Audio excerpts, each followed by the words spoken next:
Very fresh morning to all students. Students, in this video, I will explain our writing topic, story writing. And this is our last topic, story writing. So, students, all of you give your proper attention so that in your exam you can attempt story writing question very perfectly. So, here some tips are there before going to write story. You have to understood it very clearly so that you will not feel any confusion while writing story writing. Okay, now look at here. Story writing is an art. The story has its own charm. Every child takes a great interest in either reading a story or hearing it from others. Story writing is a delightful form of composition. It requires a good deal of practice. तो यहाँ पे students story लिखना एक कला है. हर कोई perfectly और अच्छी तरह से स्टोरी नहीं लिख सकता है. कौन लिख सकता है? जिसने अच्छी तरह से प्रैक्टिस किया है. स्टोरी लिखने के टाइम पे हमें कौन कौन से पॉइंट्स ध्यान में रखने हैं, वो सभी पॉइंट्स जिसने अच्छी तरह से क्लियरली समझा है और जिसका इमेजिनेशन पावर बहुत ही ज़्यादा है, क्रिएटिविटी है, वो स्टूडेंट्स बहुत ही अच्छी तरह से स्टोरी लिख सकते हैं. ठीक है. So here the following hints will help you how to write story perfectly. Now see here, first read the outlines carefully and try to understand the main idea यानी प्लॉट. तो सबसे पहले स्टूडेंट्स आप लोगों को पॉइंट्स दिए जाते हैं स्टोरी राइटिंग के क्वेश्चंस में. ठीक है. तो सभी पॉइंट्स आपको पहले केयरफुली उसको रीड करना होता है और उसको समझना होता है. बहुत बार हम क्या करते हैं, जब हमें स्टोरी नहीं आती है ना, तो पूरा जो आउटलाइंस दिया होता है ना, वही आंसर में हम लिख देते हैं. हाँ, तो ऐसा करने से हमें मार्क्स नहीं मिलेगा. But you have to just read that all the points carefully and try to understand. तो आप लोगों को पॉइंट्स इसलिए दिया जाता है ताकि आपको पता चले कि ये स्टोरी हमें किस तरह से डेवलप करनी है, और इसलिए नहीं कि पूरा पॉइंट से है वो आप आंसर में कॉपी डाउन कर दो. ठीक है. Try to understand all the points of the story, or you can say outline of the story. Through that you can understood the main idea of the story or main plot of the story. Second point, have a clear idea of the plot of the story. Outline के points पढ़ने के बाद आपको वो clear समझ में आ जाना चाहिए कि ये स्टोरी के पॉइंट्स थ्रू हमें क्या लिखना है. ठीक है. Then number 3, keep the sequence of the events according to the order in which they are given. अब जो पॉइंट्स दिए हैं उसके बेस पे हमें जो पूरी स्टोरी है, जो भी इवेंट्स दी गई है स्टोरी में, वो सीक्वेंस में लिखना है. ठीक है. वो सीक्वेंस हमें बिगाड़नी नहीं है. To the points all the events we have to write in a proper sequence. Number 4, the story should be written in past tense even though the outline is in a present tense.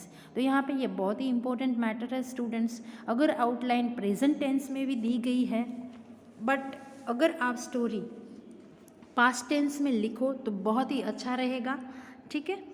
Because it's a very important point. Even the outline points, or you can say the summary or points of the story given in a present tense, but when you start to develop the story you have to write in a past tense. Number 5, introduce dialogues wherever it is possible. ठीक है. तो students आपको पता होता है कि हर एक story में मेन कैरेक्टर्स होते हैं, उसके बीच में हम डायलॉग अगर हो सके तो हम इंट्रोड्यूस भी कर सकते हैं. 2 पर्सन के बीच के डायलॉग भी हम हमारे स्टोरी में, अगर ऐसा सिचुएशन, अगर ऐसा इवेंट्स पॉइंट्स में दिया है तो हम अच्छी तरह से इफ़ेक्टिव डायलॉग भी लिख सकते हैं. Number 6, the beginning should be natural and attractive and the attractions और interest should be maintain till the end of the story. कई बार स्टूडेंट्स हम बिगिनिंग में बहुत ही अच्छा बिगिनिंग करते हैं बट मिडल और एंड हम बिगाड़ देते हैं, तो ऐसा नहीं करना है. Beginning should be natural and attractive और even the middle portion of the story and the end of the story also you have to write in a very attractive manner and it creates the interest of the reader. तो story हमें ऐसे form में लिखनी है ताकि and तक वो story में जो भी रीड कर रहा है उसका इंटरेस्ट हम मेंटेन कर पाए, ठीक है। Number 7, always try to write in a simple and correct English.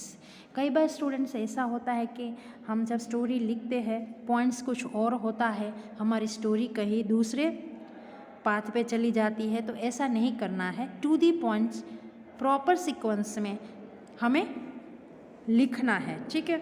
और ऐसा नहीं है कि बहुत हाई फाई हम इंग्लिश लिखने जाए और फिर वहाँ फुल ऑफ ग्रामेटिकल मिस्टेक्स हो, स्पेलिंग मिस्टेक्स हो, तो ऐसा नहीं करना है।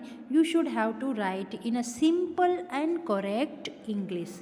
आपको जो भी लिखो वो सिंपल लैंग्वेज में लिखो, but it should be correct grammatically as well as you have to write correct spelling, then only you will get a good marks.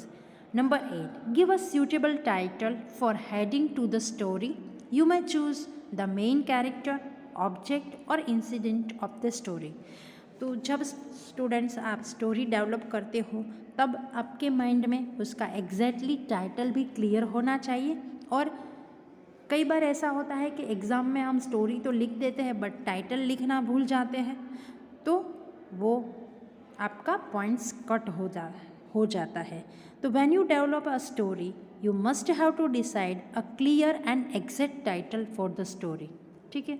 तो उसमें कोई आप मेन कैरेक्टर कंसर्निंग या कोई इंसिडेंट है उसके कंसर्निंग भी आप अच्छी तरह से टाइटल अपने आप बना के आपका ओन टाइटल भी आप दे सकते हो, but it should B match with the main story, ठीक है। तो टाइटल देना बहुत ही ज़रूरी है। तो टाइटल सबसे पहले बिगिनिंग में with the big hand writing you have to write, and last point give the moral of the story in the end. कई बार हम टाइटल भी लिखते हैं, स्टोरी भी अच्छी तरह से लिखते हैं, बट मोरल लिखना भूल जाते हैं, so that is not fair. You must have to write moral of the story in the end of the story. It's a very very compulsory. So students, these are the 9 points. If you keep in your mind you will surely get the good mark. Now here one example of the story I have taken for you.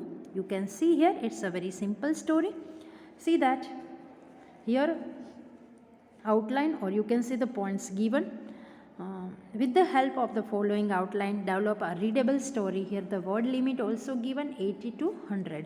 कई बार students हम बहुत लंबी लंबी story लिख देते हैं, तो ऐसा नहीं है कि लंबी स्टोरी लिखने से ज़्यादा मार्क्स मिलते हैं और छोटी स्टोरी लिखने से कम मार्क्स मिलते हैं, ऐसा नहीं होता है। It based on our use of language, ठीक है। हम परफेक्ट और टू द पॉइंट स्टोरी लिखते हैं, चाहे वो छोटी भी है बट परफेक्ट है, तो you will get full marks. Now see here what is points given. A dispute between the sun and the wind. Each claims to be stronger. So a traveler wearing a coat. Both the sun and the wind challenge to make him take off his coat.